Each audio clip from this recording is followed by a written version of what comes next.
Hello guys! So, ngayong araw na ito, isi-share ko sa inyo si Diba App. So, ito yung isang application na pinagkakaabalaan ko na kung saan tayo ay naka-payout na. So, ito yung isa nating payout. So, ayan, kung nakikita nyo, ayan yung date, ayan sa GCash, 170. Ito yung huling-huli kong payout last few days ago. So, ayan, nakalagay dyan, yung 2024, February 13 lang. So, noong nakaraang araw lang yan. So, i-confirm lang natin yan, guys. So, ipapaliwanag ko sa inyo kung paano nga ba gawin si Diba App. So, tara!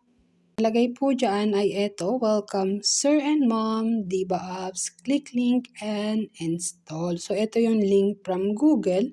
So, once na gusto mong mag-register or gusto mong maging host or agent, pwede ka makipag-ugnayan sa akin. So, paano nga ba gawin? So, kung wala ka pang application, click mo nga lang po yung link na nilagay ko dyan sa ating description.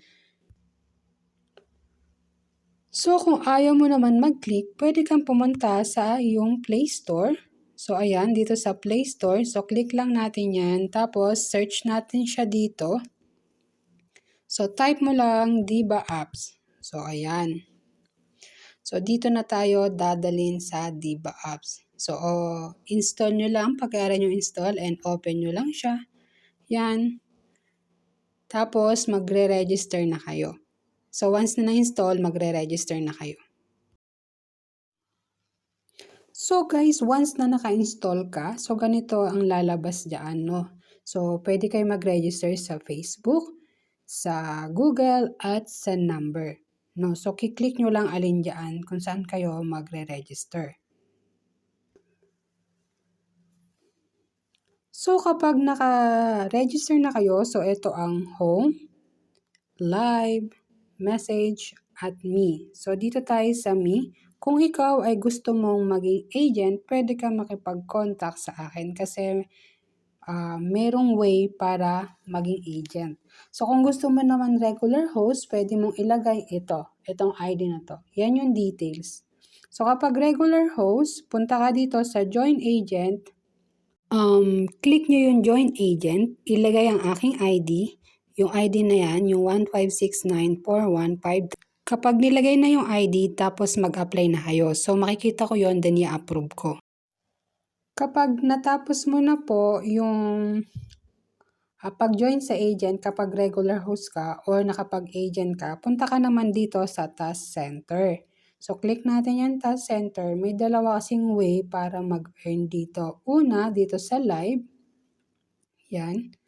And then, pangalawa, dito naman tayo sa daily task. So, si daily task, ito yung inyong makukuha. So, ayan.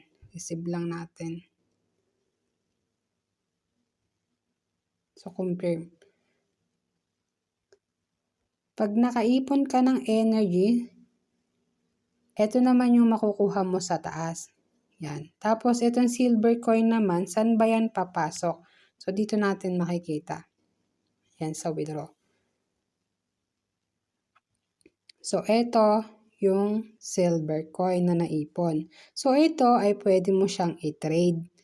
No? So, ito ay malilipat dito kay diamond. So, ito siya. Pakikita ko guys sa inyo So, dito tayo sa obtain. Meron ditong consume, obtain, and recharge. So, dito, papasok lahat ng pumapasok sa'yo. Yan. So, ayan guys, yung wallet history. So, yun lang guys, no? Every day, pwede ka dito mag-live at pwede ka din dito mag-upgrade. So, click nyo lang itong congrats, now you are in level 1. So, click nyo lang itong question mark, tapos dadali na kayo sa upgradation. So, ito, yan, makikita nyo ang level 1 to level 13.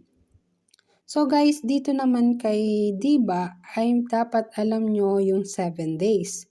Kung sa kabilang panig ay everyday sila nagda-down, dito naman kay Diba every 7 days. So, once na nag-level up ka ngayon, after 7 days, bababa ka na uli. So, yun lang guys, no? So, madali lang gawin si Diba. Kung gusto nyo, install lang kayo, mag-register, at pwede kayo makipag-ugnayan sa akin. So, ilalagay ko dyan sa description yung link at yung referral code kung gusto nyo gamitin. O kung gusto nyo naman maging agent, huwag nyo pong gagamitin ang referral code. So, yun lang guys. Salamat!